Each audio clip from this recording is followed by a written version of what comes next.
For almost all of human history, living a long life was not a goal, not an achievement, and not even a possibility. Our bodies were shaped in a world where most people disappeared before time had the chance to touch them slowly. Bones broke, infections spread, winters ended lives early, and evolution quietly looked away. The strange truth is that natural selection never learned how to care for old age, because old age rarely arrived. Yet here we are, stretching human life far beyond the conditions that created us. If our bodies were never designed to last this long, what does it truly mean to survive past the limits of our own evolution? For most of human existence, life unfolded under constant pressure from forces that did not wait. Injury, infection, hunger, cold, and violence arrived without warning, and when they did, there was rarely time for decline to stretch out slowly. Death was abrupt. It came from a fall, a wound that refused to close, a fever that rose too high, or a winter that lasted longer than expected. In such a world, the idea of growing old was not familiar, not feared, and not prepared for. It was simply rare. Human bodies took shape in landscapes where survival depended on immediate strength, fast healing, and the ability to keep moving. Those who lived long enough to reproduce and help their children survive had already fulfilled the biological purpose that mattered most. What came afterward existed at the edges of experience, not at its center. Archaeological evidence from early human populations reflects this reality with quiet consistency.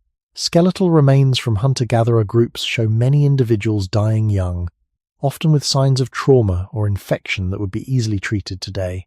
While some people did reach later years, they were exceptions shaped by chance rather than expectation. Communities were not built around elders as a stable age group because there were too few of them, and their presence could never be relied upon. Daily life was organized around endurance in the short term, not preservation across decades. When food was scarce, when predators roamed nearby, when migration was necessary, there was little room for bodies that could no longer keep pace. The environment itself selected for urgency. Muscles, bones, immune responses, and pain systems were tuned to respond quickly and intensely, because delay often meant death. There was no advantage in maintaining tissues perfectly over a long span, if the likelihood of reaching that span was already low. The human body learned to survive crises, not to age gracefully. Even social bonds reflected this pattern. Relationships were formed and lost quickly. Children learned independence early. Knowledge was passed on while it was still useful, not stored for a distant future that few would reach. Memory, strength, and attention were most valuable in the present moment, where danger was real and immediate. In this setting, old age was not a stage of life with its own role or meaning.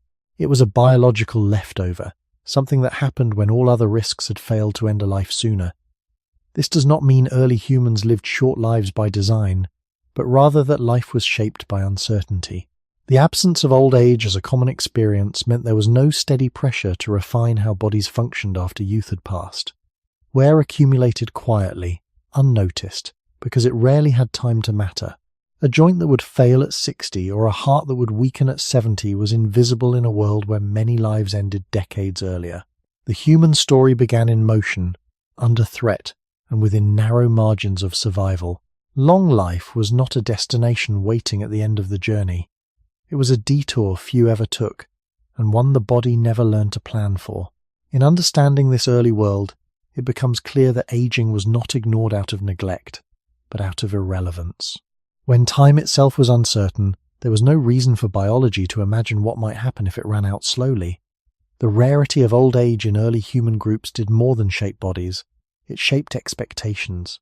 When most lives unfolded within a narrow window, people did not imagine a long future stretching ahead of them.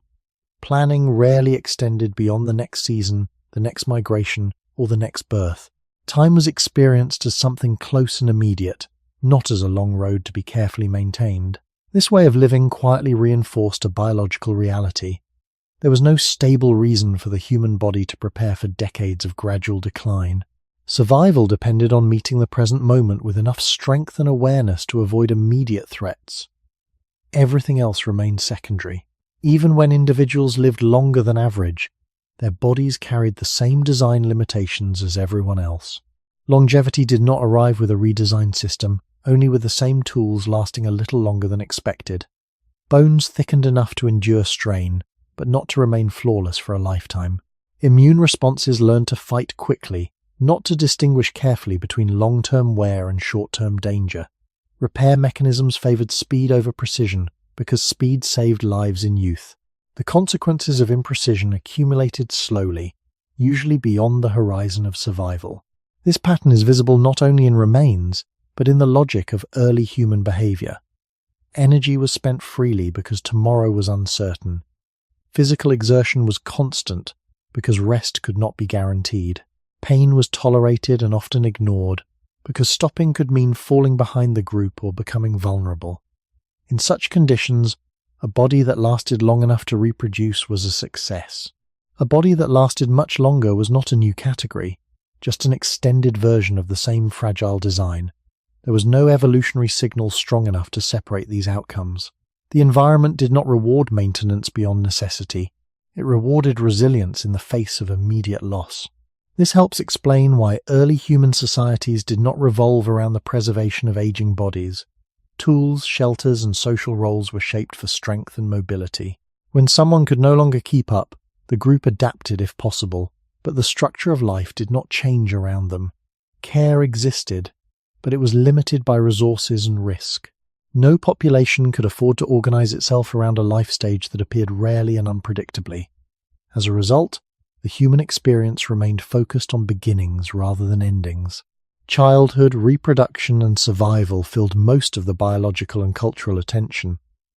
Aging unfolded quietly in the background, without recognition or refinement. The body followed the same path it always had, accumulating small errors, weakened structures, and gradual inefficiencies that only became visible when time stretched longer than usual. In this sense, early human life did not end early because the body failed prematurely. It ended early because the world demanded it. And because it demanded it so consistently, evolution never received a clear message that longevity itself needed improvement. Old age did not present a recurring problem to be solved. It was an occasional outcome without influence. When a trait appears rarely, selection cannot shape it effectively.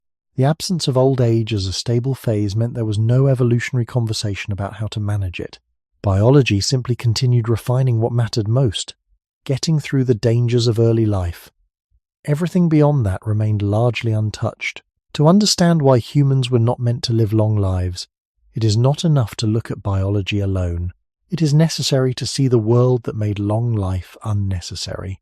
In that world, time was short, risks were constant, and survival itself was the only future worth preparing for.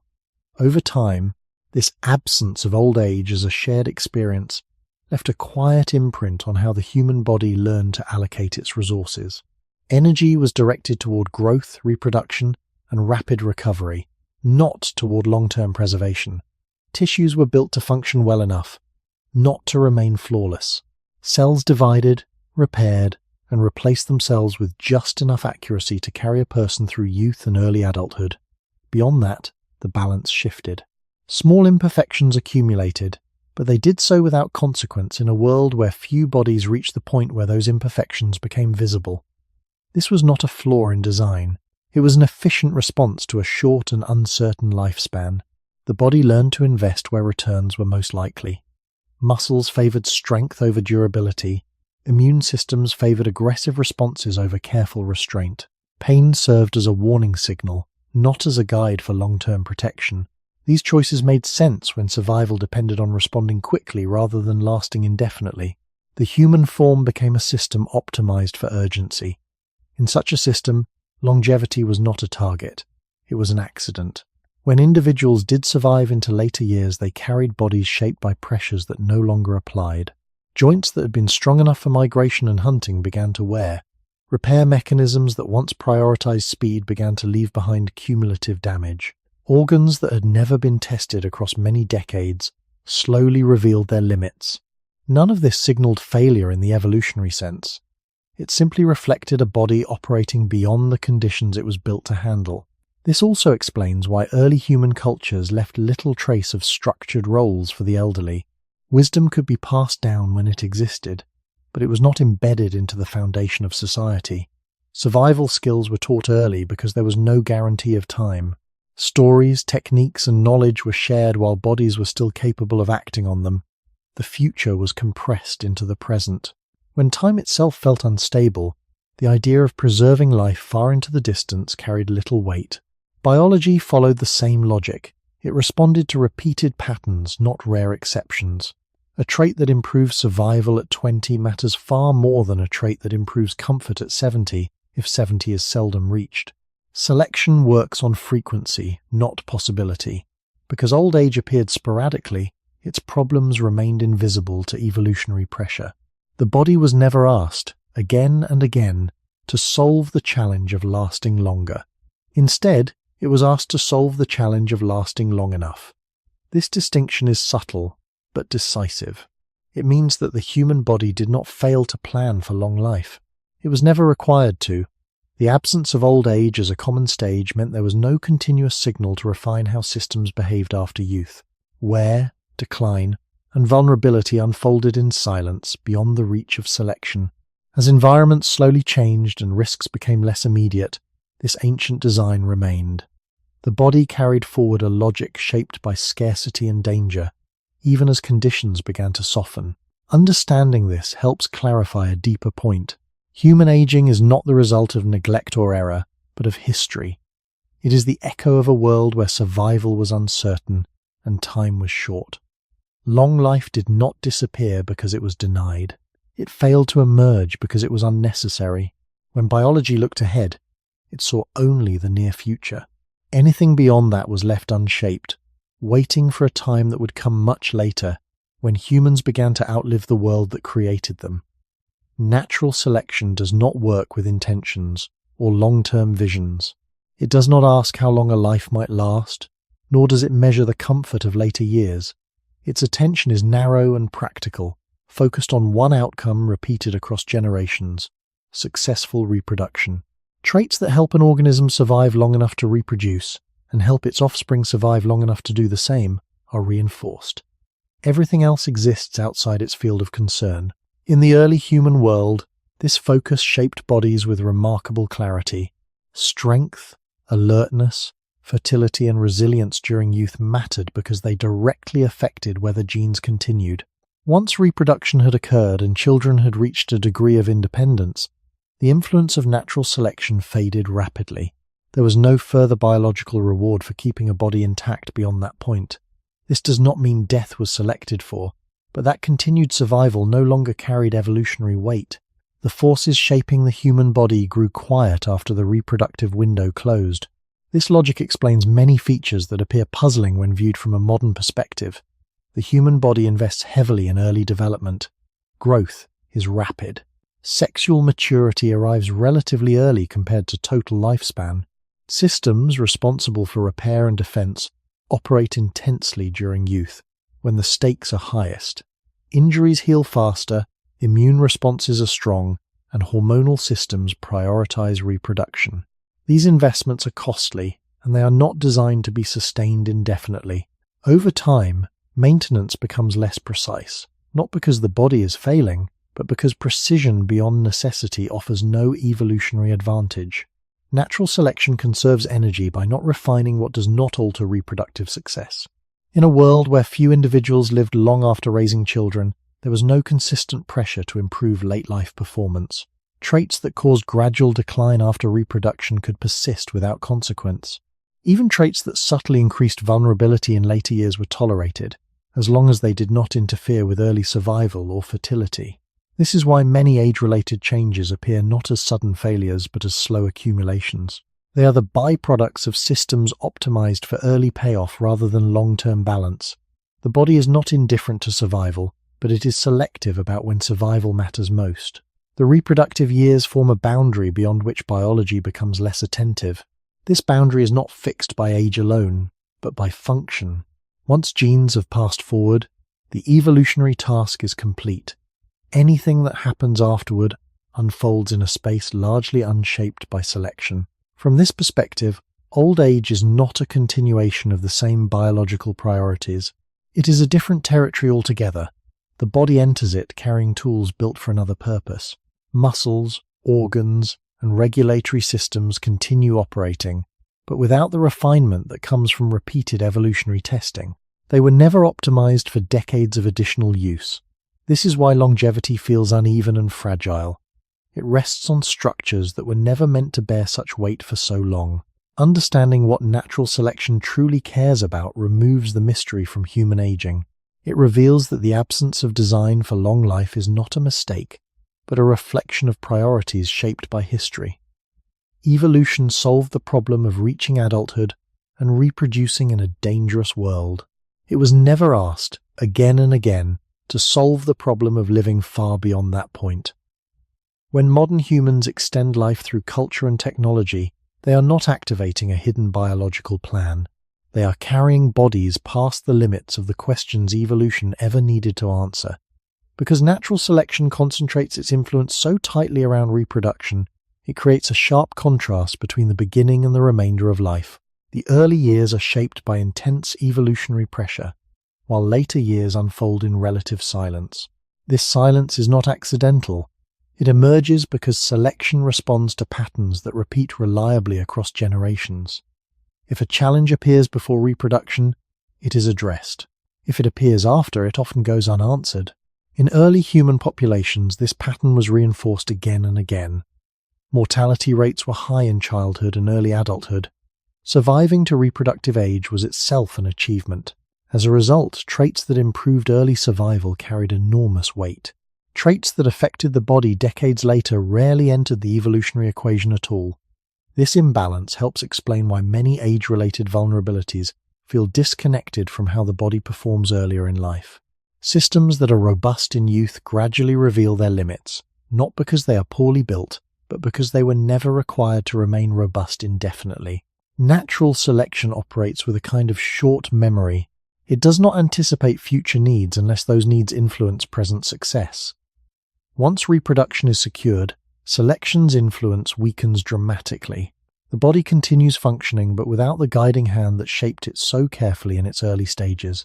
This creates a biological landscape where decline is not prevented, only delayed until it no longer matters for gene transmission.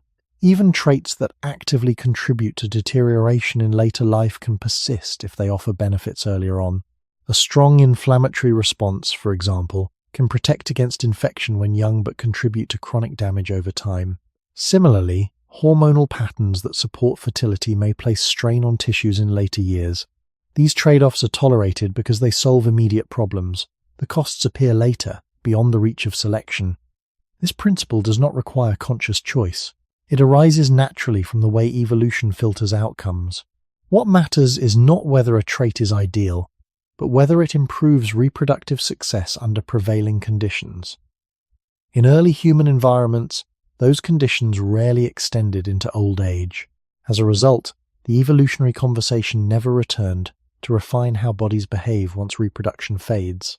The silence after that point allowed imperfections to accumulate unchecked. Aging, from this perspective, is not a single process but a collection of unresolved compromises. Each system reflects priorities set early, carrying consequences that only become visible with time. The heart, the immune system, the joints, and the nervous system all follow this pattern. They are tuned for performance when it counts most, not for balance across an extended lifespan. When humans now live far beyond the ages that once defined survival, they encounter the edges of these compromises. Longevity exposes the parts of biology that were never fully shaped. This does not mean the body is poorly designed. It means it is faithfully designed for a different question. Evolution asked how to get a fragile organism through a dangerous world long enough to reproduce. It did not ask how to preserve that organism for many decades afterward. The answers we live with today reflect the question that was asked most often, not the one that matters most to us now.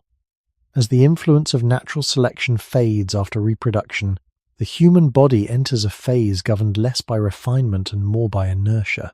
Systems continue to function because they were built to, not because they are still being optimized. The machinery of life keeps running on designs that were perfected for earlier demands.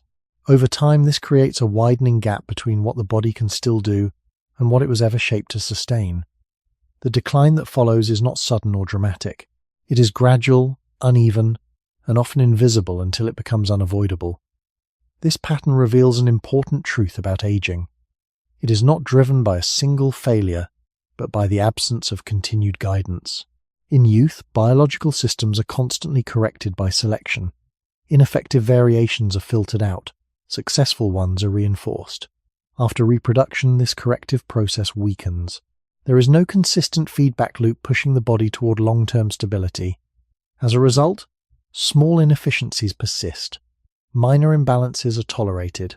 Repair processes lose precision, not because they stop working, but because there is no evolutionary reason to maintain perfect accuracy indefinitely. The body was never required to prove that it could last far beyond its primary task. This helps explain why aging does not follow a neat schedule. Some systems falter earlier, others later. Decline does not move in a straight line. It reflects the history of how different traits were prioritized at different times. Functions that were critical for early survival tend to remain resilient longer. Functions that played a smaller role begin to erode sooner. There is no single clock controlling this process. There is only the accumulated result of priorities set long ago. When modern humans reach ages that were once uncommon, they begin to experience this uneven landscape firsthand. Strength may persist while flexibility fades. Memory may remain sharp while sensory systems weaken. These variations are not anomalies. They are the expected outcome of a body whose later years were never standardized by evolution.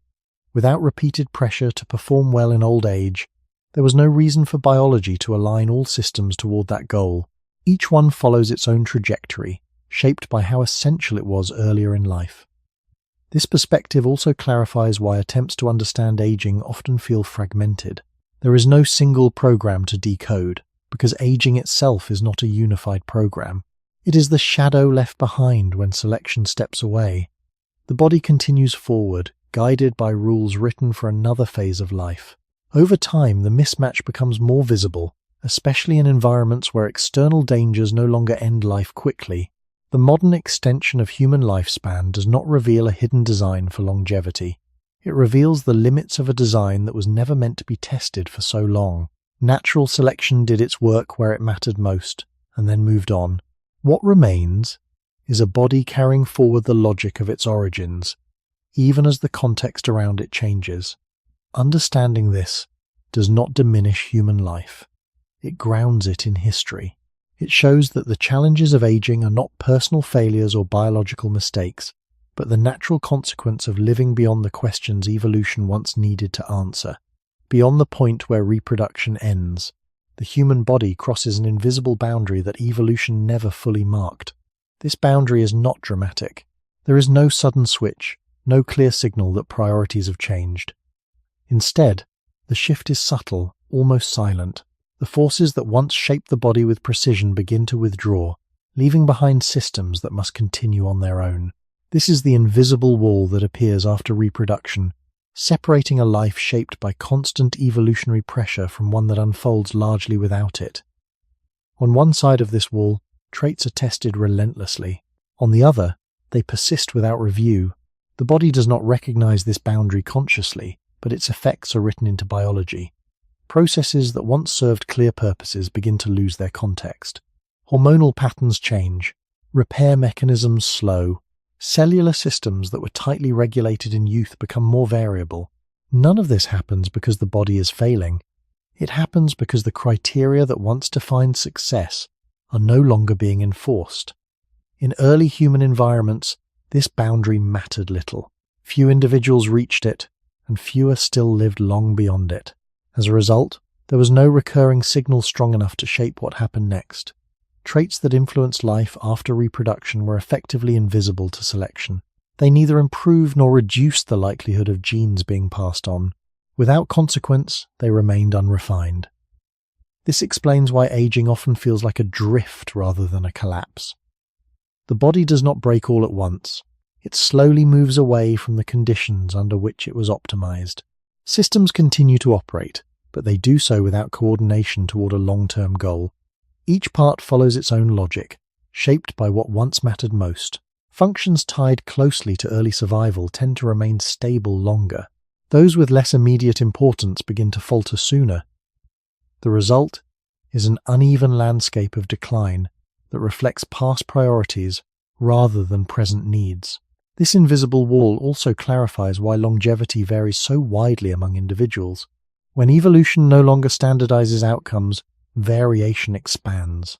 Small differences in genetics, early development, and life experience accumulate into noticeable divergence later on. Some bodies maintain function longer by chance, not because they were designed to. Others reveal vulnerabilities sooner, exposing weaknesses that were never addressed.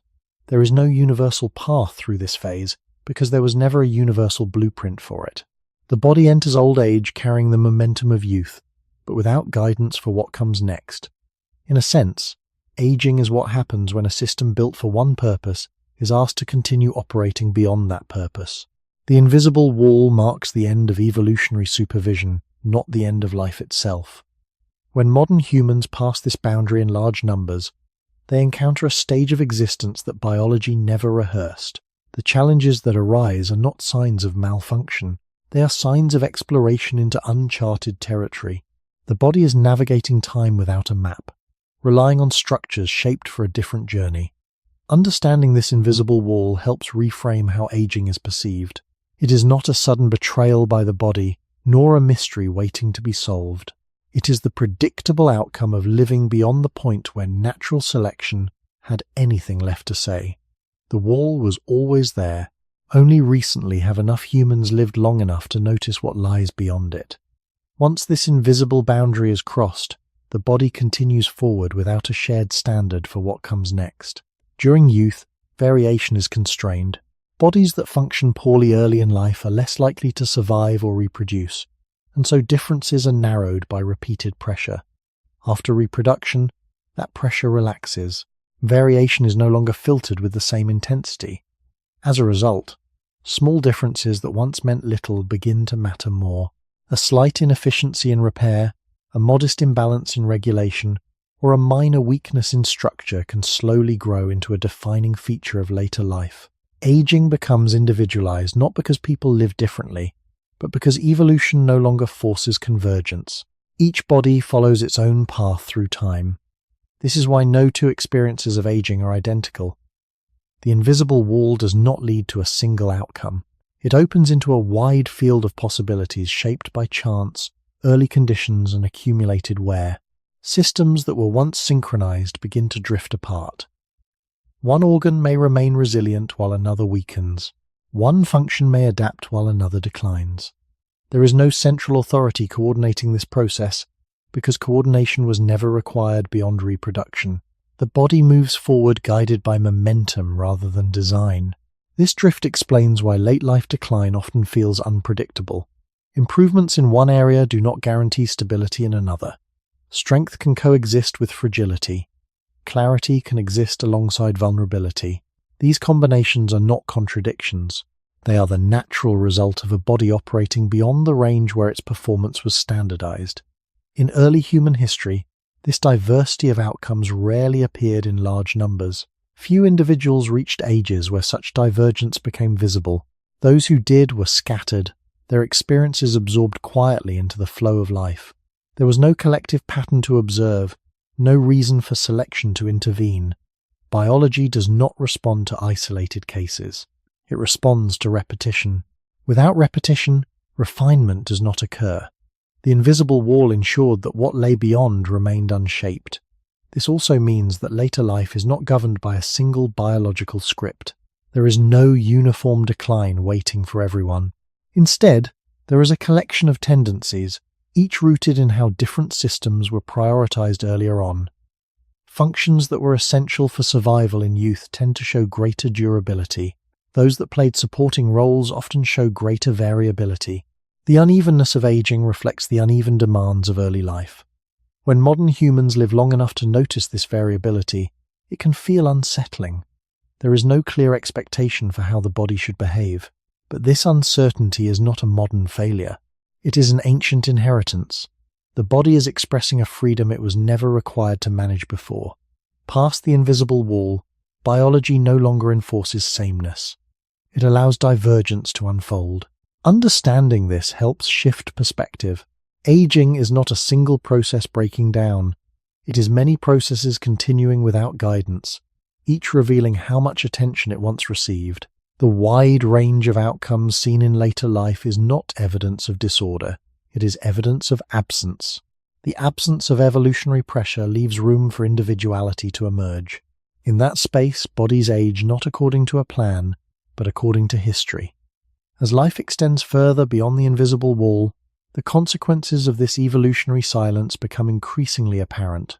The body is not collapsing under a single weakness, but negotiating many small limits at once. Each system carries forward the logic it inherited, continuing to operate according to priorities set long before long life became common. The result is not uniform decline, but a patchwork of endurance and vulnerability. Some capacities persist with surprising strength, while others quietly recede. This unevenness is not accidental. It reflects the history of what mattered most when the body was shaped. In early human environments, selection rewarded traits that delivered immediate returns. Speed, strength, fertility, and rapid recovery were refined repeatedly. Long-term balance, subtle regulation, and sustained precision were rarely tested. As a result, the body carries a bias toward performance over preservation. When time stretches longer than expected, that bias becomes visible. The invisible wall marks the point where this bias begins to express itself fully. Past it, the body is no longer guided toward a shared destination.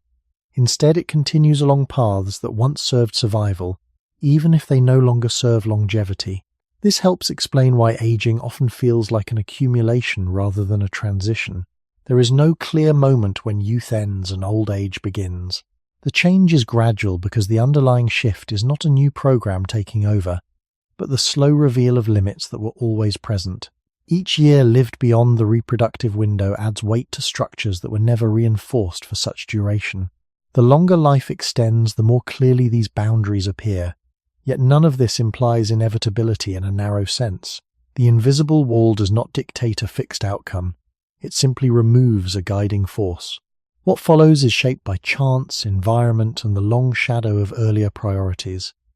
Bodies that experienced fewer insults in youth may carry their systems further. Those that faced repeated strain may reach their limits sooner. Variation expands because there is no longer a mechanism narrowing it. Evolution steps back, and individuality steps forward. This transition carries an important implication. When modern humans interpret aging as a failure to maintain youth, they misunderstand the context. The body is not failing to meet an expectation it once satisfied. It is operating beyond the scope of the expectations that shaped it. Longevity exposes design boundaries that were never meant to be crossed routinely. The invisible wall is not a flaw. It is a historical marker, separating a phase of life that evolution actively shaped from one it largely ignored. Recognizing this changes how aging is understood. Decline is not a betrayal by biology. It is a continuation without supervision. The body continues because it can, not because it was designed to do so indefinitely. In this light, long life becomes an experiment rather than an endpoint. Humans are exploring a stretch of existence that biology never standardized. The challenges encountered there are not signs of error, but signs of novelty. The body is encountering time in a way it rarely did before. The invisible wall does not signal the end of meaning. It signals the end of evolutionary guidance. What comes after depends not on ancient design, but on how humans now choose to live within and beyond it. Understanding this prepares the ground for the next question. If evolution stops shaping the body after reproduction, what kinds of biological trade-offs were allowed to persist because of that silence? The human body carries clear signs of the environment it was built to survive. Its structure reflects urgency rather than endurance, readiness rather than longevity. Muscles are designed to generate force quickly, not to preserve themselves flawlessly over many decades.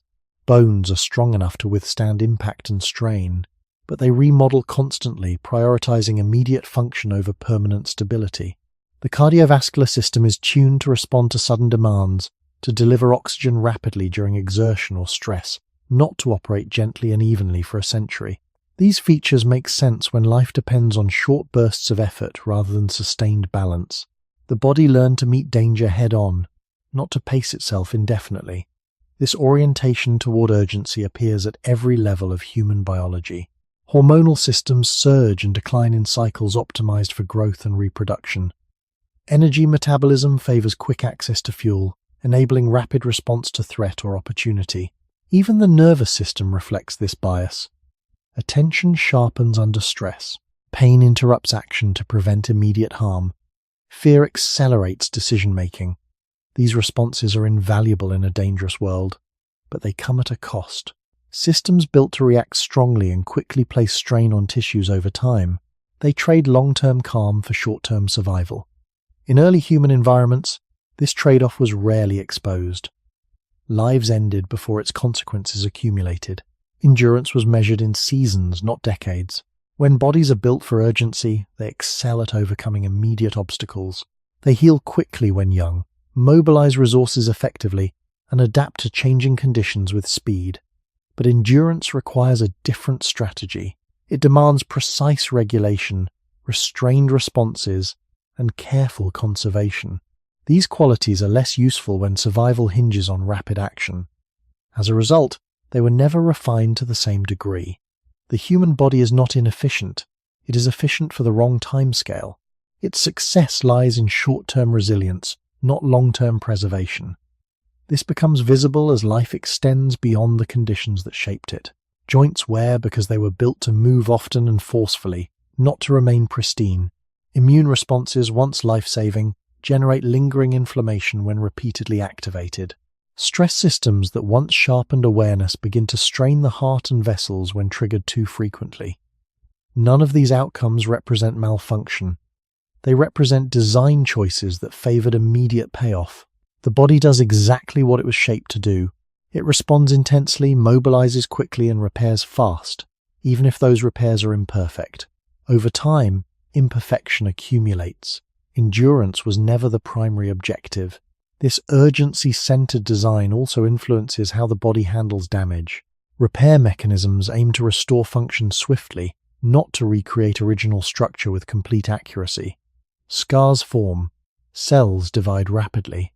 Minor errors are tolerated because speed matters more than perfection when survival is at stake. These strategies work well in youth. When repair capacity is high and time horizons are short, they become liabilities only when life stretches on.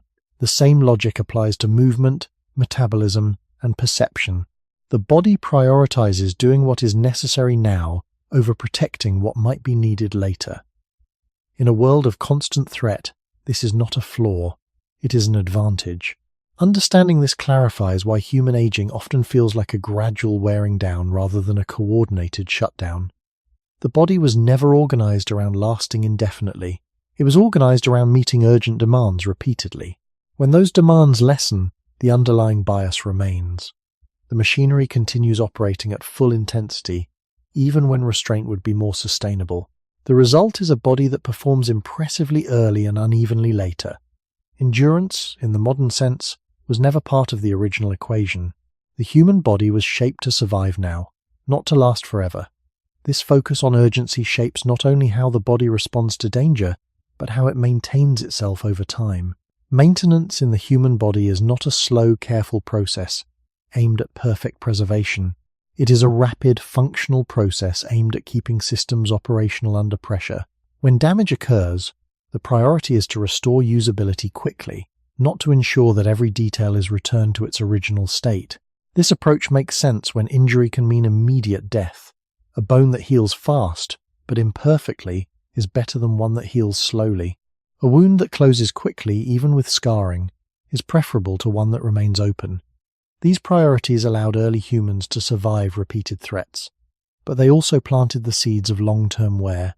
The body accepts small compromises in structure in exchange for speed.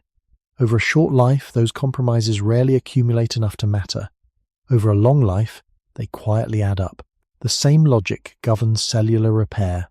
Cells are replaced frequently, but the process favors continuity over precision. DNA is copied with remarkable accuracy, yet not perfectly. Errors are corrected when they interfere with immediate function, but minor damage can persist if it does not disrupt survival or reproduction. In youth, these imperfections are diluted by rapid turnover and strong repair systems. With time, turnover slows. Repair becomes less exact. What was once manageable becomes visible.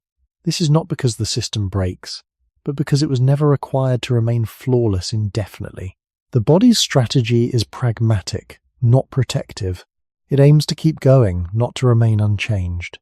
This urgency-based maintenance also affects how energy is allocated. Resources are directed toward muscles, immune responses, and reproductive functions when they are most needed. Long-term investment in preserving tissues that will only be used decades later offers no immediate return. As a result, systems age at different rates depending on how central they were to early survival. Those that carried the greatest burden show the earliest signs of wear. This uneven aging reflects past usage patterns rather than future needs. The body remembers what it was asked to do most often. When modern humans reduce physical danger but extend lifespan, the underlying maintenance strategy does not automatically adjust. Repair remains biased towards speed, even when time is no longer scarce. Stress responses still activate strongly, even when threats are psychological rather than physical. Inflammation still rises quickly, even when infections are rare. These responses were once adaptive. In a longer, calmer life, they become sources of strain. The body continues to behave as if urgency still rules, because urgency shaped its design. This mismatch between ancient maintenance strategies and modern longevity creates much of what is recognized as aging. It is not driven by a single failing mechanism, but by a maintenance philosophy that no longer fits the timescale. The body keeps choosing short-term solutions in a world that now allows long-term survival. Wear accumulates not because the body is careless, but because it is consistent. It follows rules that once saved lives. Understanding this helps explain why aging often feels like the gradual cost of success. The very traits that allowed humans to endure harsh environments also make it difficult to sustain perfect function over many decades. Endurance requires restraint and balance. Urgency demands action and speed. The human body chose urgency because urgency mattered. That choice echoes forward into long life, shaping how aging unfolds once danger no longer arrives at every step. When a body built for urgency is allowed to persist without constant threat, its strengths begin to reveal their limits. The same systems that once ensured survival now operate in an environment where restraint would be more beneficial than intensity. The heart still responds rapidly to stress. Hormones still surge in response to perceived danger. Muscles and joints still bear loads as if frequent exertion were necessary. Yet the surrounding conditions have changed. Food is stable, predators are distant. Movement is optional rather than essential. The body continues to act according to an older rhythm, one shaped by scarcity and risk. Over time, this creates a quiet imbalance between how the body behaves and what the environment demands. This imbalance is not sudden. It unfolds slowly, often unnoticed, as the cost of urgency accumulates. Systems designed to peak quickly are asked to sustain themselves indefinitely. The result is not collapse, but gradual strain. Vessels stiffen after years of repeated pressure. Tissues lose elasticity after cycles of intense use and repair. Regulatory systems that once tolerated extremes begin to drift when those extremes no longer resolve quickly. The body is still effective, but less forgiving. It was never trained to operate gently for long spans of time. This helps explain why aging in modern humans often appears as a mismatch rather than a breakdown. The body is not failing at its task. It is performing the task it was designed for in a context where that task no longer fits perfectly. Urgency remains embedded in its responses. Endurance must be learned externally, through behavior and culture, rather than supplied internally by biology. When humans slow their pace, reduce physical danger, and extend life, they do not automatically reprogram their bodies. They carry forward a system tuned for immediacy. This persistence of urgency also influences how decline is experienced. Aging does not feel like a single turning point. It feels like many small adjustments that never fully stabilize. Energy fluctuates. Recovery takes longer. Balance becomes harder to maintain. These changes are not random. They reflect the ongoing effort of a body trying to apply short-term solutions to long-term existence. Over time, the gap between urgency and endurance becomes more pronounced. The longer life extends, the more visible the consequences of that gap become. Yet this perspective also reveals something important. The body's limitations are not evidence of weakness. They are evidence of a successful past. A body built for urgency allowed humans to survive environments that demanded constant readiness. That success carries a price when conditions change. Aging is the delayed expression of that price. It is the cost of having been shaped for a world where tomorrow was never guaranteed. Understanding this reframes the meaning of decline. The wearing down of the body is not a sign that something has gone wrong. It is a sign that something once went very right. The same design that made human survival possible now defines the boundaries of human longevity. When people live long lives today, they are not fulfilling an ancient biological plan, they are extending beyond it. The body continues to operate with tools built for urgency, even as life demands endurance. This tension lies at the heart of human aging. It is not a flaw waiting to be fixed, but a historical imprint carried forward in time. Recognizing this prepares the way for the next question. If the body is shaped for urgency rather than endurance, what happens when traits that are useful early in life quietly become harmful later on, yet remain preserved because evolution never removed them? Many of the traits that shape human aging were never selected because they were good in old age. They were selected because they were useful early, when survival and reproduction were at stake. Aging, from this perspective, is not the execution of a program written for later life. It is the accumulation of side effects from programs written for youth. The body carries forward mechanisms that solved urgent problems, even if those same mechanisms quietly generate damage over time. This is why aging does not appear as a single, coordinated process. It emerges from many systems doing what they were designed to do, long after their benefits have been realized. Strength built to secure food and territory places strain on joints decades later. Immune responses designed to fight infection aggressively leave behind chronic inflammation when activated repeatedly. Hormonal patterns that support growth and fertility can destabilize tissues once their primary role has passed. None of these processes were meant to create decline. Decline appears only because time extends far beyond the context in which these traits were shaped. In early human environments, these side effects rarely mattered. Lives ended before they accumulated. A trait that improved survival at 20 but caused wear at 60 faced no penalty if 60 was seldom reached. Evolution does not remove traits for problems that rarely occur. It removes traits that reduce success where it counts most. As a result, many features that now contribute to aging were allowed to persist unchecked. They remained invisible to selection because their costs were delayed. This delay is crucial. Natural selection responds to immediate consequences, not distant ones. A trait that delivers early advantage can spread widely even if it carries a hidden price. That price is paid later, outside the window of selection. Aging, in this sense, is the bill that arrives long after the transaction is complete. The body continues to use strategies that once paid off, even as their deferred costs accumulate. This helps explain why aging often feels like a gradual imbalance rather than a planned shutdown. There is no instruction in the body that says it should begin declining. Instead, decline emerges as the unintended outcome of systems optimized for another phase of life. Each system contributes its own small effect. Together, they form the experience recognized as aging.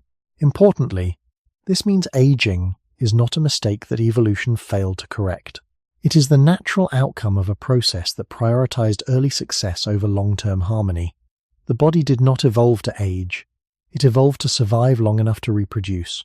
Everything beyond that was left to chance.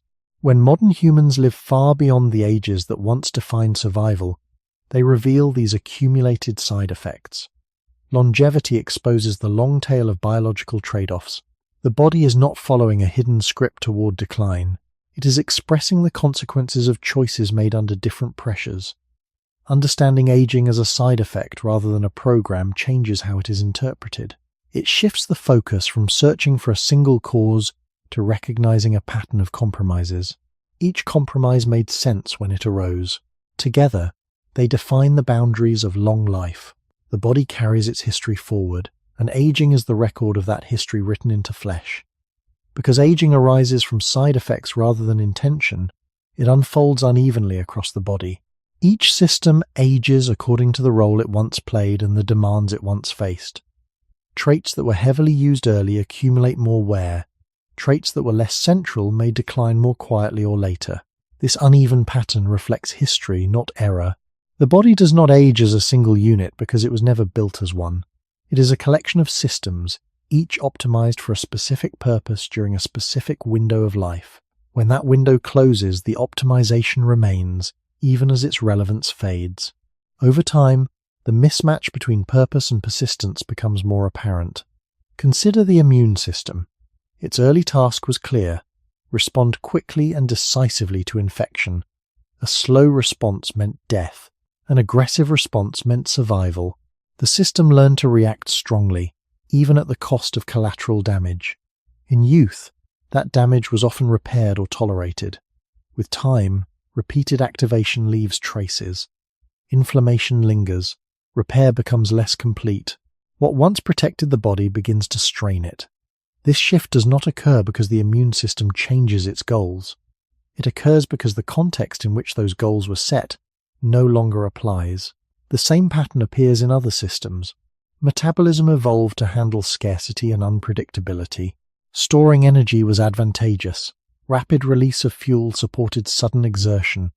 In a world of abundance and stability, these traits persist. Storage continues. Release remains biased toward quick access. Over decades, the balance shifts. What once ensured survival now places stress on organs and tissues.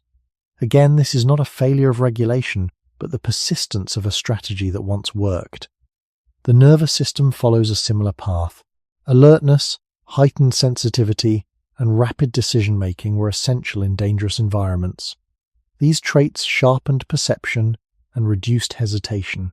Over time, constant activation strains regulatory balance. Recovery takes longer. Sensitivity no longer resolves as quickly. The system remains vigilant because it was shaped to be.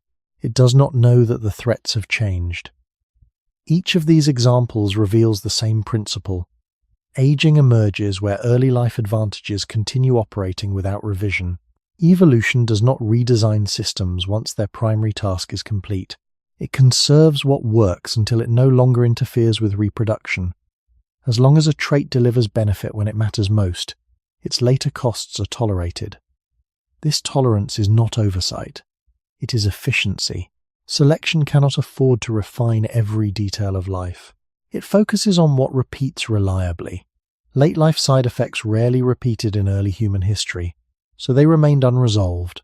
When modern humans extend life, they bring these side effects into view. Longevity does not create new biological problems. It reveals existing compromises. The body carries forward solutions to old problems, even when those problems no longer dominate daily life. Aging is the visible expression of that persistence. Understanding this helps explain why efforts to isolate a single cause of aging often fall short. There is no single switch to turn off. Aging is distributed across systems, each following its own logic. It is the sum of many small trade-offs rather than the result of a unified plan. This perspective also clarifies why aging cannot be fully prevented by addressing one pathway alone. The roots of decline lie in how deeply early life priorities are embedded. Aging is not an enemy introduced late. It is a companion carried from the beginning, shaped by the same forces that once ensured survival. As these early advantages continue to operate without adjustment, their long-term effects begin to overlap. What was once a collection of isolated side effects slowly becomes a shared experience of decline. The body does not switch into an aging mode. It simply accumulates the consequences of many systems running beyond the period they were shaped for. Each system adds its own weight. Together, they create the sensation that something fundamental is changing, yet nothing new has been activated. Aging deepens not because the body chooses to age, but because the past continues to assert itself. The longer life extends, the more visible these accumulated compromises become. This helps explain why aging often accelerates rather than progresses evenly. Early on, the side effects remain small and manageable. Repair systems compensate. Redundancies mask inefficiencies. Over time, compensation becomes harder. One system's strain begins to influence another. Inflammation affects metabolism. Metabolic imbalance influences vascular function. Vascular changes affect the nervous system. The boundaries between systems blur, and the costs of early life strategies begin to reinforce one another. Aging becomes not a series of isolated issues, but a network of interactions rooted in ancient priorities. Importantly, this does not mean the body is unraveling randomly. The pattern of decline still reflects earlier usefulness. Systems that carried the greatest burden in youth often show the clearest signs later. The body remembers where it invested most heavily. Those investments paid off when survival depended on them. Their deferred costs surface only when time allows. This reinforces the idea that aging is not a design failure. It is a delayed consequence of success. The traits that ensured survival left behind a residue that only becomes visible when the body is asked to persist far longer than expected. In early human history, this overlap of side effects was rarely seen in large numbers. Few lives extended far enough for multiple systems to reach their limits simultaneously. Today, as many humans live into advanced age, this convergence becomes common. Longevity compresses what was once rare into a shared experience. The body encounters combinations of strain that evolution never encountered repeatedly. There was no opportunity to refine how these interactions unfold. Biology does not anticipate scenarios it has never faced often enough. As a result, the later stages of life reveal interactions rather than instructions. The body is not executing a plan. It is navigating the consequences of many earlier choices at once. This perspective shifts how aging is understood. Decline is not the arrival of a new force, but the convergence of old ones. Each system follows the logic it was given. Together, they produce outcomes that feel coordinated, even though they were never intended to be. Aging is the meeting point of many timelines, each rooted in early survival. When these timelines intersect, the experience of aging emerges. Recognizing this helps explain why extending life is easier than redesigning it. Culture and medicine can remove immediate dangers, but they cannot erase the accumulated logic of biological trade-offs. Longevity exposes the structure of those trade-offs more clearly. The body reveals what it was built to do and what it was never required to do. Aging, then, is not a program to be decoded. It is a pattern to be understood. It reflects how deeply the past shapes the present, even when the present no longer resembles the past. This understanding prepares the ground for the next step. If aging is the result of overlapping trade-offs allowed to persist, what kinds of biological compromises were actively favored because their early benefits outweighed their distant costs? Long before biology could respond, culture began to change the conditions of human life. Fire softened food and reduced the energy required to digest it. Tools extended strength beyond muscle. Shelters buffered cold and heat. Cooperation reduced individual risk. These changes did not alter human genes, but they transformed the environment in which those genes operated. Survival no longer depended solely on bodily urgency. External systems began to absorb danger, yet the body remained the same. This created a quiet divergence between biological design and lived reality. Humans started living in conditions their bodies were never selected for, not because evolution adapted quickly, but because culture moved faster. This shift did not happen all at once. It accumulated gradually as knowledge passed between generations. Skills reduced injury, shared food reduced starvation, social bonds reduced isolation. Each layer of culture lowered the immediate risks that once defined life. But none of these changes rewrote the body's internal logic. The urgency-driven design persisted beneath the surface, continuing to guide physiology as if danger was still constant.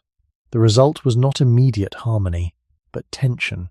Bodies shaped for scarcity began operating in environments of relative stability. This tension marks a turning point in human history. For the first time, large numbers of people began to approach ages that had once been rare. Culture created time, but biology did not yet know what to do with it. Early signs of aging became visible not because bodies were failing faster, but because they were surviving longer. The mismatch between ancient design and new conditions slowly revealed itself. Traits that had always existed now had time to express their long-term effects. This is why the extension of life did not come with a corresponding refinement of late-life biology. Culture removed threats without triggering genetic change. Evolution responds over many generations. Culture reshapes life within a single one. The gap between the two widened steadily. As tools improved and societies stabilized, humans crossed thresholds that biology had never rehearsed. Living past the reproductive years became more common. Living decades beyond them became possible. Yet the body continued to operate according to rules set in a far harsher world. This explains why increased longevity initially brought complexity rather than clarity. Longer life exposed limits rather than erasing them. The body did not become better at aging. It simply encountered aging more often. Culture created space for time to accumulate. Biology carried forward strategies optimized for urgency. The two systems advanced at different speeds. One expanded opportunity, the other conserved design. This divergence is central to understanding why humans were not meant to live long lives in a biological sense, yet do so increasingly in practice. Longevity emerged not as an evolutionary goal, but as a cultural side effect. Fire, language, cooperation, and eventually agriculture extended survival without redesigning the organism. Humans stepped into a longer life before their bodies were prepared for it. The body followed where culture led, even when it lacked instructions for the journey. This moment marks the beginning of a new kind of human experience. Life lengthened not because biology planned it, but because culture made it possible. The consequences of that extension would unfold slowly, revealing how far human existence could stretch beyond its original design. As culture continued to advance, it did more than reduce danger. It began to reorganize the rhythm of human life. Food became more predictable. Movement became less constant. Communities settled, storing resources and knowledge across time. These changes altered how long people lived, but not how their bodies were built. The same urgency-driven systems now operated in slower, more stable environments.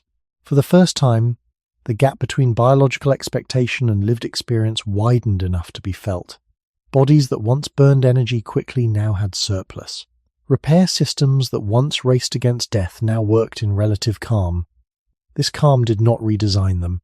It simply removed the pressures that had once masked their long-term consequences. As a result, signs of aging began to appear more frequently and more clearly. The extension of life exposed patterns that had always existed but rarely had time to unfold. Culture, in effect, turned up the volume on biological side effects. Agriculture intensified this shift. Reliable food supplies reduced starvation but introduced new forms of strain. Diets narrowed. Physical labor changed character. Infectious disease spread differently in denser populations. These changes again reshaped the environment without altering the genome. Bodies adapted behaviorally and socially, but their internal logic remained anchored in the past. Longevity increased unevenly, revealing new vulnerabilities alongside new possibilities. People lived longer but not necessarily better in biological terms. Aging became more visible not because it worsened, but because it became common. Each cultural improvement removed one barrier to survival, allowing life to continue further into uncharted territory. Medicine accelerated this process dramatically. Hygiene, sanitation, and later antibiotics reduced deaths from causes that once ended lives abruptly. Survival curves shifted. More people reached ages that had been rare across most of history. Yet none of these advances rewrote the biological rules governing maintenance and repair. Culture kept extending the runway while biology kept flying the same aircraft. The mismatch grew more pronounced with each generation.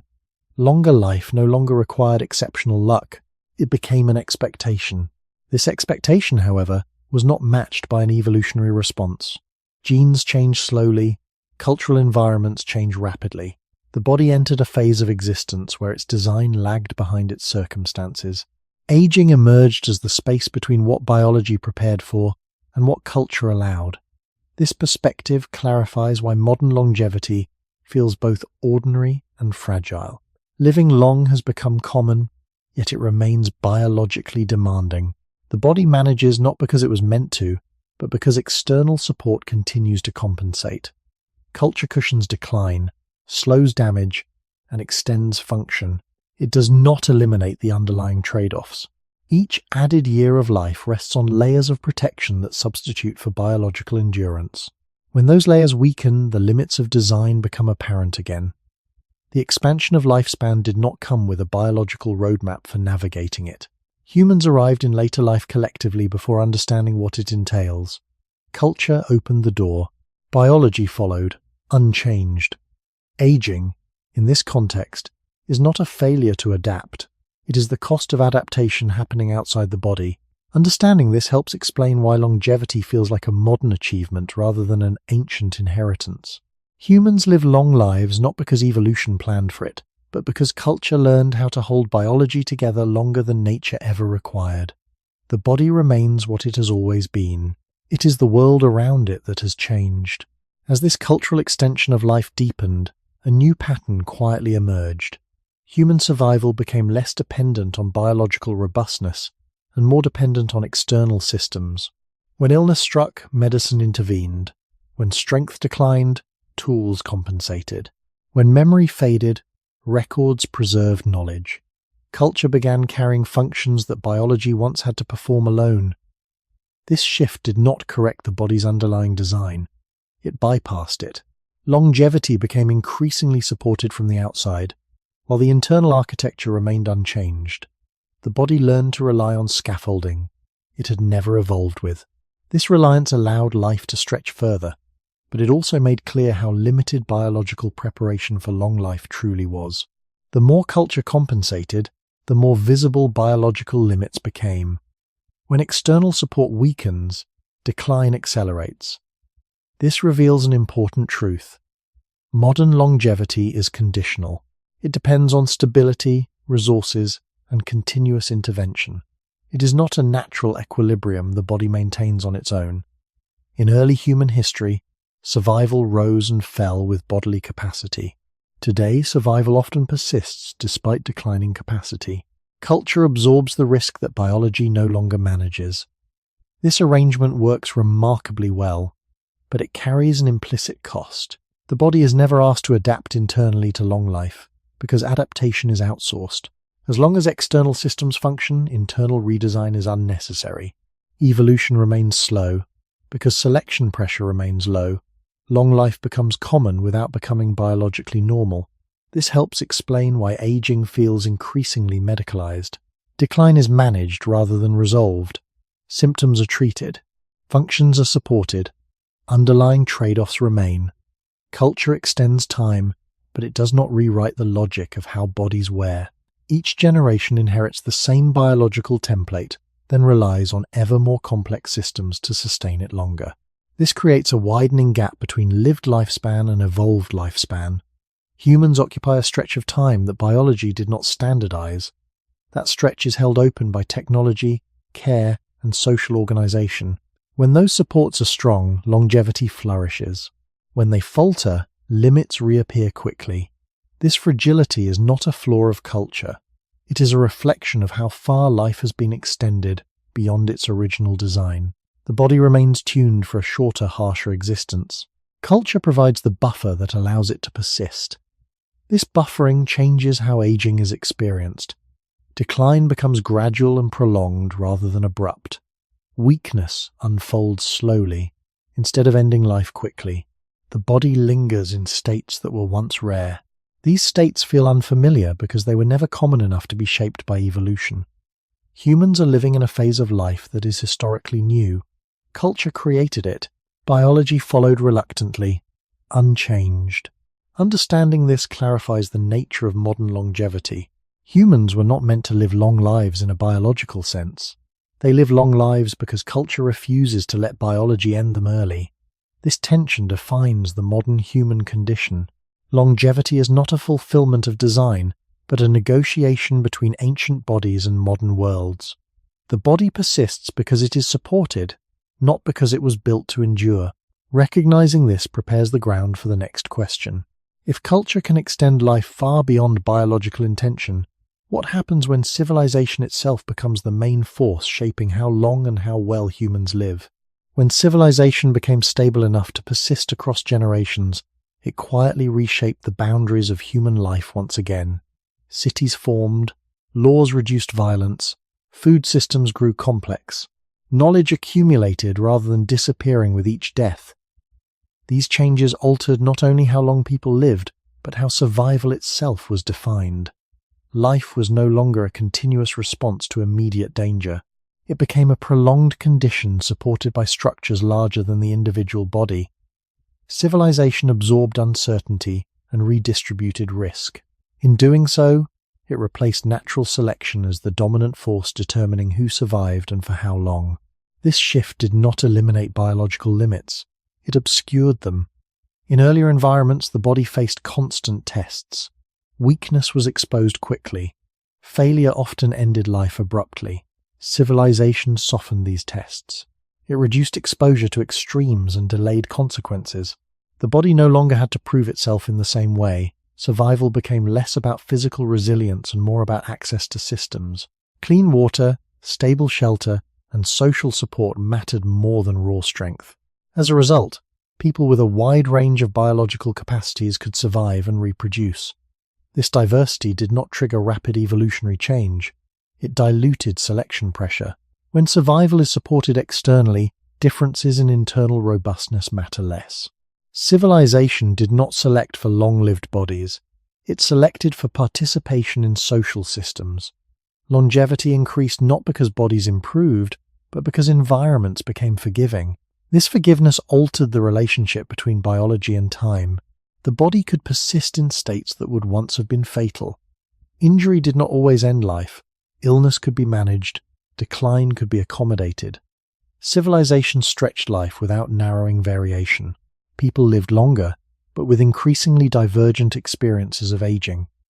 Some thrived into later years, others survived with significant limitation. Both outcomes were supported. From an evolutionary perspective, this meant there was no clear signal to refine late-life function. Selection requires contrast. It requires that some outcomes fail consistently, while others succeed. Civilization reduced that contrast. It allowed many outcomes to coexist. Survival became less informative biologically. Genes that influenced late-life performance were no longer strongly filtered. The body carried forward its ancient design while life extended into new territory. This created a paradox. The more civilization succeeded at extending life, the less opportunity evolution had to adapt the body to that extension. The environment changed too quickly and too thoroughly. Natural selection works slowly, over repeated exposure to the same pressures. Civilization constantly alters those pressures. It shifts the rules faster than biology can respond. As a result, human longevity became a moving target. The body chased a world that would not stand still. This helps explain why modern aging feels both manageable and unresolved. Civilization provides tools to cope, but not to redesign. It treats consequences rather than origins. The body remains anchored to a past where such longevity was unnecessary. Each generation inherits this mismatch. Civilization keeps life going. Biology keeps asking the same old questions. In this context, living long is not a natural endpoint. It is a condition maintained by systems that must be continuously renewed. When those systems are strong, longevity flourishes. When they weaken, the underlying limits of design reappear. Civilization has become the primary architect of human lifespan, not by changing bodies, but by changing everything around them. This marks a profound shift in the story of aging. Life is no longer bounded by biology alone. It is negotiated through infrastructure, care, and collective effort. Understanding this shift reveals why long life feels so contingent. It depends not only on the body, but on the stability of the world that now carries it. As civilization took on a greater role in sustaining life, it also began to redefine what survival looked like across time. Survival was no longer measured simply by whether the body could withstand immediate danger. It became tied to access, coordination, and continuity. Those who remained within the reach of social systems could persist even as their physical capacities declined.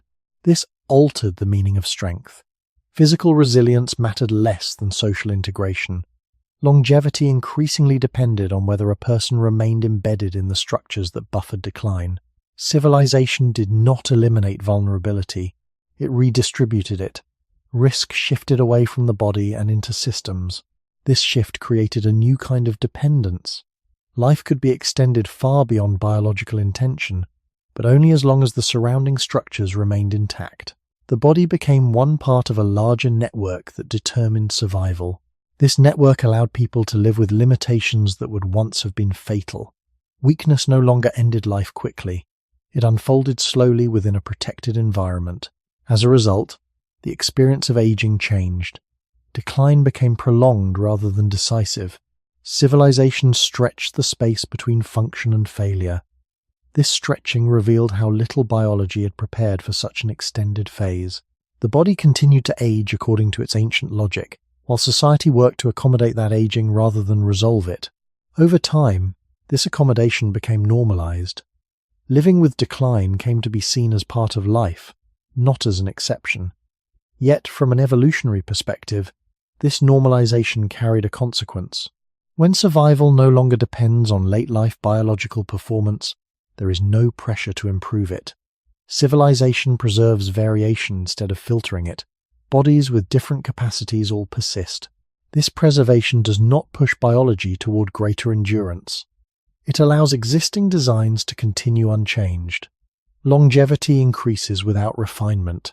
Aging becomes widespread without becoming optimized. This helps explain why extended life often feels supported but unstable. It rests on layers of organization that must remain functional. When supply chains fail, when care is disrupted, when social cohesion weakens, the fragility beneath the extension becomes visible. The body has not changed enough to stand alone for such long spans. Civilization holds it together. This arrangement also shapes expectations.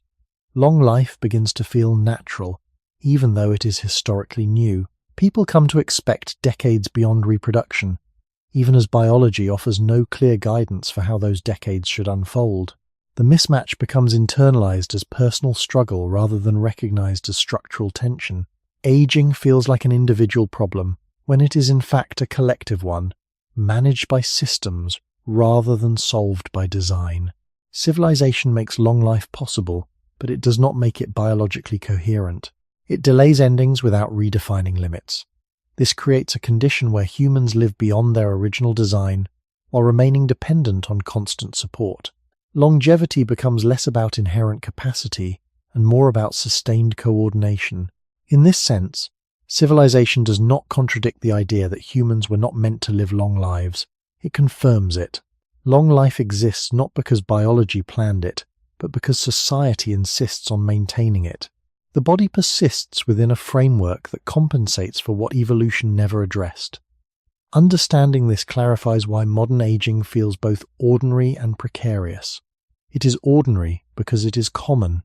It is precarious because it relies on systems that must continually function to keep ancient bodies going far beyond their original horizon. As civilization continues to extend life, it quietly shifts responsibility away from biology and onto collective choice. Longevity becomes something that must be actively maintained rather than passively inherited. Roads must function, food must arrive, medicine must be available, and care must be sustained over long periods of time. Survival turns into an ongoing agreement between the body and the world around it. The body contributes what it can. Civilization supplies what it lacks. This arrangement allows life to persist far beyond its original limits, but it also reveals how contingent that persistence truly is. The longer life becomes, the more it depends on stability outside the body. In earlier human history, death often arrived suddenly when the body failed. In modern societies, death is more likely to arrive when systems fail. Aging unfolds within a web of support, and the strength of that web becomes as important as biological capacity. This marks a profound transformation in what it means to live long. Longevity is no longer a purely biological outcome. It is a civilizational condition. The body ages according to ancient rules, while society absorbs the consequences of that aging. This creates a quiet tension. The more civilization succeeds at holding life together, the less opportunity there is for biology to adapt internally. Selection pressure remains weak because survival is externally secured. The body is never forced to evolve new solutions for long life. It continues forward on borrowed time, supported rather than redesigned. This explains why the experience of aging often feels prolonged and unresolved. Decline does not conclude life quickly. It stretches across years, sometimes decades. The body remains present even as its capacities diminish. Civilization sustains this presence, but it does not transform it. Aging becomes a state to be managed rather than a process to be completed. This management shapes how late life is understood. Meaning shifts from survival to endurance. Existence extends into a phase where biology offers no clear role, no defined function shaped by evolution. Humans occupy a stretch of life that is historically unprecedented. They live long not because they were meant to, but because they are carried there. This realization reframes the question of human longevity. Long life is not a fulfillment of biological destiny. It is a responsibility created by culture. Civilization chooses to extend life, and in doing so, it inherits the task of supporting bodies beyond their design. The challenges that arise are not signs of failure. They are the natural consequences of pushing existence into territory evolution never standardized.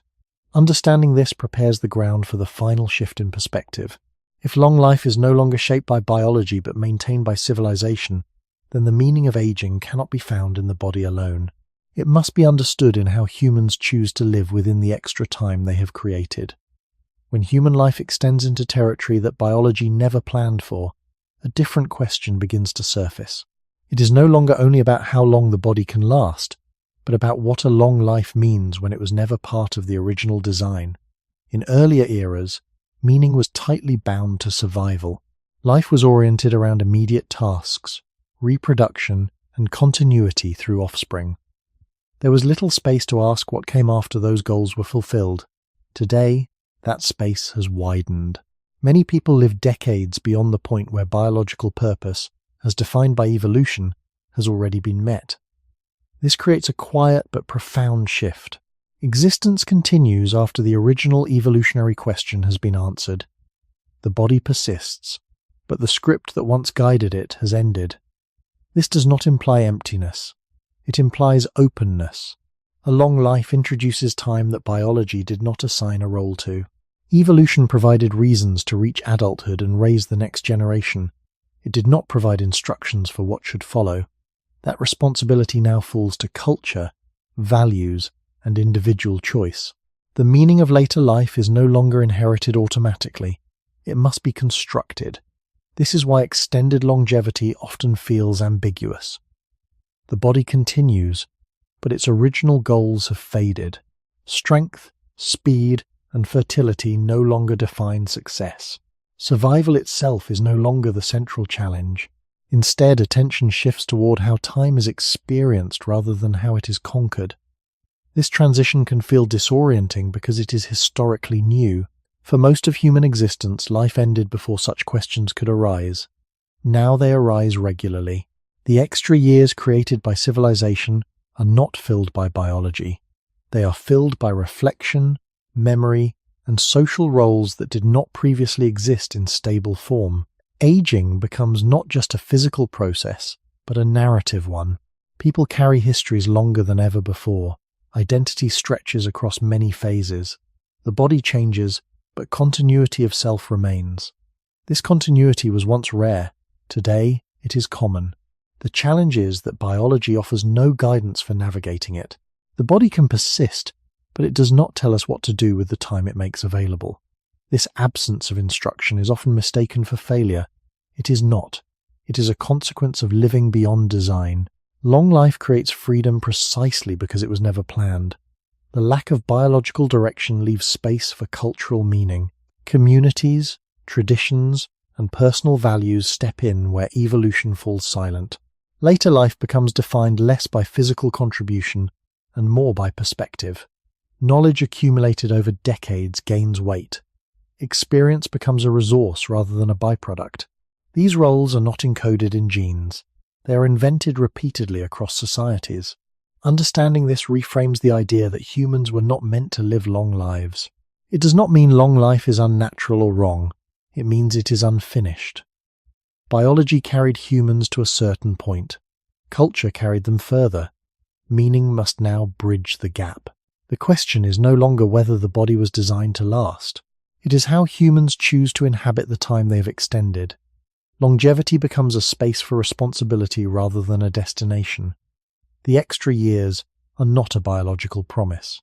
They are a historical opportunity. As this unplanned extension of life becomes normal, societies quietly adapt their understanding of value. When survival is no longer the central measure of success, other dimensions begin to matter more. Contribution shifts from physical output to continuity of knowledge, care, and perspective. Older individuals occupy roles that did not exist reliably in early human history because there was rarely time for them to form. Memory stretches across generations. Experience accumulates into something that can be shared rather than lost. Long life turns the individual into a living archive of change. This transformation does not arise from biology. It arises from circumstance. Culture assigns meaning where evolution remains silent. In doing so, it reshapes how aging is perceived. Decline is no longer the defining feature of later life. Presence becomes the defining feature. The body may weaken, but the capacity to observe, remember, and contextualize strengthens. This is not compensation for biological loss. It is a different form of value that only emerges when time is abundant. In early human environments, such abundance was rare. Life moved too quickly for long reflection. Decisions were immediate. Knowledge was practical and situational. With extended life, reflection becomes possible. Patterns can be seen across decades. Change can be understood rather than merely survived. Aging becomes a lens rather than a liability. This shift alters the relationship between the individual and time. Time is no longer something to outrun. It becomes something to inhabit. The body slows, but awareness expands. The pace of life changes, creating room for meaning that does not depend on urgency. This does not erase physical limitation. It reframes it. Limitation becomes a boundary within which different forms of contribution emerge. Long life allows humans to witness their own continuity. They see how societies evolve, how values change, how mistakes repeat. This witnessing was once fragmented across generations. Now it can reside within a single lifetime. Biology did not prepare humans for this role. It emerged because culture made longevity common. The absence of biological instruction does not leave a void. It creates a choice. Later life can be shaped intentionally rather than inherited automatically. This is why long life carries ethical weight. It asks how extended time should be used, not merely preserved. The question of longevity becomes inseparable from the question of responsibility. Living longer means holding more history, more impact, and more consequence. Aging, in this sense, is not only about decline. It is about accumulation. Experiences gather, perspectives deepen, the body changes, but the arc of a life grows longer and more complex. This complexity cannot be reduced to biological metrics. It belongs to culture and consciousness. Understanding this helps complete the idea that humans were not meant to live long lives biologically. They live long lives culturally. The body reaches its limits, but meaning does not. Meaning expands into the space biology left undefined. Long life becomes not a failure of design, but an invitation to define purpose beyond survival. The extra years are not an error to be corrected. They are time reclaimed from chance, waiting to be shaped by how humans choose to live within them. In the end, the question of whether humans were meant to live long lives cannot be answered by biology alone. Biology explains limits. It explains why bodies wear, why systems drift, and why longevity was never a central objective of evolution. But it does not explain what humans do with the time they have learned to create. That question belongs elsewhere. When life extends beyond its original design, meaning does not vanish. It shifts. The body carries history in its wear, but the mind carries history in memory. Long life becomes a bridge between what was and what is still forming. The years added by civilization are not empty years. They are years filled with continuity. Individuals hold together stories that would once have been scattered across generations. They become witnesses to change rather than participants in constant survival. This role is not written into genes, it emerges because time allows it. Aging, then, is not only the experience of limitation, it is the experience of accumulation. Each year adds context. Each decade adds perspective. The body may lose speed and strength, but the life it carries becomes denser with meaning. This density is not biological, it is relational. It arises from connection to others, to memory, and to shared history. Long life makes possible a form of presence that biology alone could never guarantee. This reframes the original paradox.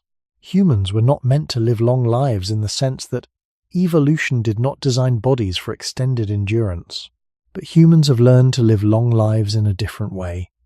They've built systems that protect fragile bodies and cultures that give extended time a role. Longevity becomes an agreement between biology and civilization. The body provides continuity. Society provides support. Meaning emerges in the space between. This agreement carries responsibility. Extending life requires more than preserving function. It requires shaping purpose. Without purpose, long life can feel like prolongation without direction. With purpose, it becomes depth rather than delay. The absence of biological instruction places this responsibility squarely on human choice. How later life is lived becomes a cultural question rather than a biological one.